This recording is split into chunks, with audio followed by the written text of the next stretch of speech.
What's good? It's your brother PromoatBlack. I know living in a system can be real whack, but I'm gonna give you the tact so you know how to react. This is Homestead with PromoatBlack. I'm coming to you guys early with basically a midsummer video. I'm up at the crack of dawn, guys, so I gotta come out here and let these chickens out.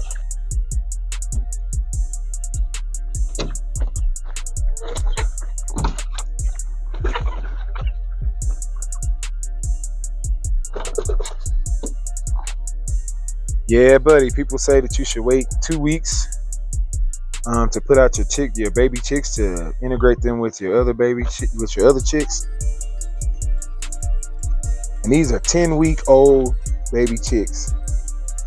And what we basically did was we had them sleeping with their older counterparts in the chicken coop. I can show you that real quick, actually. Yeah, they were. Big girl sleep up there.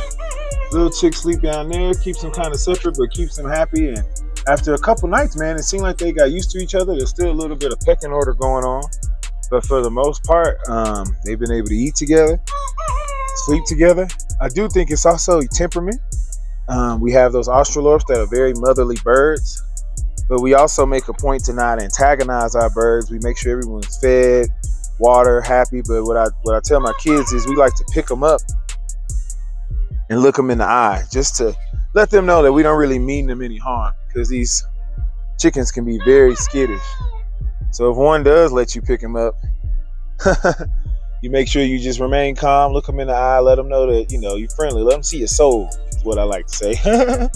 But in the end, yeah, they integrated pretty well. It took me about 3 days to integrate my small baby chickens with these bigger chickens. We left them in this area for a couple days, and then it was raining. So I was like, man, I don't really want them stuck out in the rain. These boxes were something to protect them, but it was just so many of them that it wasn't big enough. So I figured the best thing would be their chicken coop.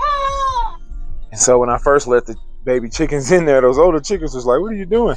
But they were very happy. They were making noise. They've been giving us more eggs. So I know that they're happy with the return of the flock, so to speak, because it's quite a few chickens running around here.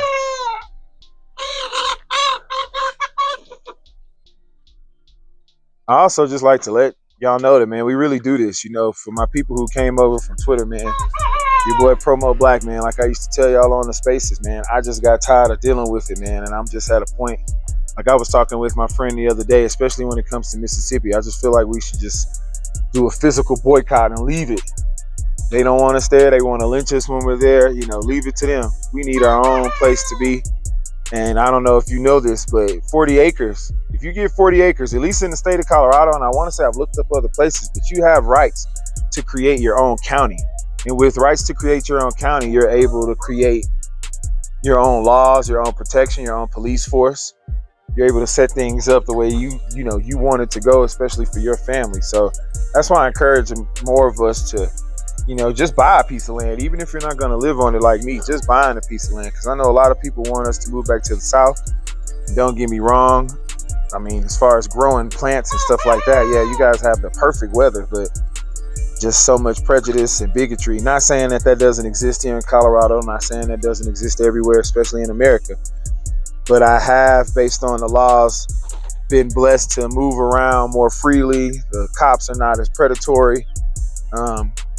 I've been able to buy a pretty decent amount of land, 5 acres, for about $7,000, like $7,003. That was like 5,000. That was like 5 years ago for the most part. 2021, we came out here. So it took me time to build this up, but this was available in Texas, man. That land is so expensive. I can only imagine in other places. That's why we're big on growing our own food. That's why I wanted to give you guys that midsummer update. We got this corn going. We got this asparagus going. Sweet potatoes are going, man. It's really big to grow your own food because, like someone said, you give them the power to feed you. You give them the power to starve you. Now, don't get me wrong, man. I'm not going to be able to eat for 12 months based on 3 months. So I have that RV that my wife and my daughter lived in for a year. We still have it. So we've decided to turn it into a greenhouse. I've placed basically window frames on the roof. I've cut out pieces of the roof to place those in as windows. So we basically gave that RV a sunroof to an extent. I'm not gonna show it to you guys too much because we're not done renovating. That'll definitely be a later video. But I just wanted to tell you guys, like, we got plans for long-term growth of, you know, growing our food year long.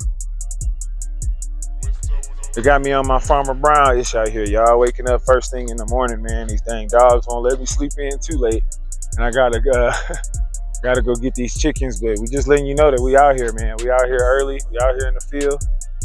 Like I said, even with that shooting video, man. For me, you know, I'm just tired of seeing dead black bodies, man. I'm just tired of, you know, what irritates me about the whole thing is, if I were to commit a petty crime or a murder or a bank heist or anything of that nature, they're going to analyze everything to hell. They're going to know about the blood splatter. They're going to know about timestamps. They're going to have every camera, CCTV possibly available to hunt me down. But when it comes to deaths of a black person at the hands of white people, all of a sudden they can't investigate anything. They jump out here with conclusions. Oh, it's suicide. Day one, this is suicide. They haven't even investigated anything. And that's what just irritates me about the system of white supremacy, man. Like the Bible says, oppression makes a wise man mad, because you know that they're oppressing you, that they're choosing to withhold justice, which in this case is punishment. And that's what the whole thing is. They just don't want to punish themselves. They hold themselves not accountable for anything, for any evil that they do toward us. And that's the issue. They talk about land of the free, home of the brave. They talk about equality under the law, but we know it's bull when it comes to racial lines. And so me, I've decided, based on Powernomics principles, man, set your own laws. The only place I have the rights to set my own laws, to set what freedom means for me, to be able to protect myself with my firearm, is by owning my own land. So that's what my wife and I, 5 years ago, especially after the pandemic, because we never wanted to be in a position of being evicted or, you know, not having a home, not having a place to stay, and moreover losing our stuff because someone kicked us out. And so because of that, man, we moved out here. And like I said, I've had peace, I've had tranquility out here. I've been able to raise my family out here. Yeah, I am envious of the grow season in the South. That's the one major thing I really miss. But like I said, I didn't, you know, being in Texas, my ancestors, cattle ranchers, lost their land due to, you know, racial and societal malfeasance. And thus, here we are, doing it again from 2021 to 2026, man, doing it again. Making it happen on our own, making our ancestors proud, especially the ones who were freed after, with Reconstruction, and how they were able to thrive 10 years removed from being in chains. So yeah, I'm out here early in the morning ranting, man. That's the kind of stuff that's been on my mind. As you can see, we've done a few things to the garden. My wife installed this with a little help from myself and our daughter. But yeah, man, you know, this is one thing I can say about this homestead stuff, man. It does take time. It's not going to be an overnight thing. But if you're determined like me, if you fed up enough, you know, you'll be determined to do what you got to do. But I bring it up to say, you don't have to have it all done in year one, man. This is 5 acres, man. I only probably really have used maybe 1.5 acres to really get some things set up. And so, you know, it also takes time to develop that, but there's no rush, man. You get out here, you learn what you need to learn as far as the environment, as far as how to adjust. I've had some really good advice in my time. And that advice out here was, don't bite off more than you could chew. In the sense, if you don't have to develop the whole 5 acres, you know, we've been working in pieces, and that allows us to kind of adjust as needed based on like what, you know, where we're at as far as making ourselves comfortable, as far as what we want to do on the land. You know, we just took it in stride and we took it in pieces, but in doing so, we were able to better assess what was necessary. Our time with it, we did it in stages. We focused on our comfortability in the home. We focused on how we wanted to set up our garden. And like I said, I got like 4 kids, man. So your boy's been out here, you know, raising his family.